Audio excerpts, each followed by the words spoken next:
ტექნიკური უნივერსიტეტის ცენტრალური ბიბლიოთეკის დარბაზში უნივერსიტეტის კონფლიქტების დარეგულირების სამართლებრივი, პოლიტიკური და ეკონომიკური კვლევების ცენტრის მიერ მომზადებული ნაშრომის ჰონკონგი, ჩინეთი 1997-ის პრეზენტაცია გაიმართა. ღონისძიების ორგანიზატორები იყვნენ საქართველოს ტექნიკური უნივერსიტეტი და შერიგებისა და სამოქალაქო თანასწორობის საკითხებში საქართველოს სახელმწიფო აპარატი. პრეზენტაცია მიზნად ისახავდა საქართველოში არსებული კონფლიქტების დარეგულირებისთვის ახალი გზების ძიებას ჩინეთ-ჰონკონგის მაგალითის გათვალისწინებით. ნაშრომის განხილვას ესწრებოდნენ საქართველოს პარლამენტისა და მთავრობის წევრები, აფხაზეთის ავტონომიური რესპუბლიკის მთავრობისა და უმაღლესი საბჭოს წარმომადგენლები, აღნიშნული საკითხით დაინტერესებული მეცნიერები.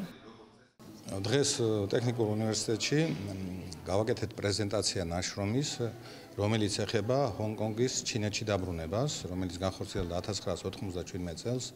საინტერესო იყო ეს მოვლენა იმით, რომ პროცესი დაიწყო და დამთავრდა შედეგით.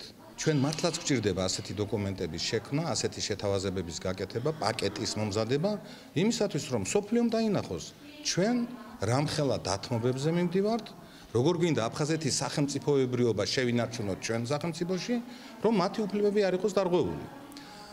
საერთაშორისო თანამეგობრობა მე ვიცი, რომ ამას ძალიან პოზიტიურად შეხვდება. პრობლემის მოგვარების გამოცდილება ძალიან საინტერესოა ჩვენთვის.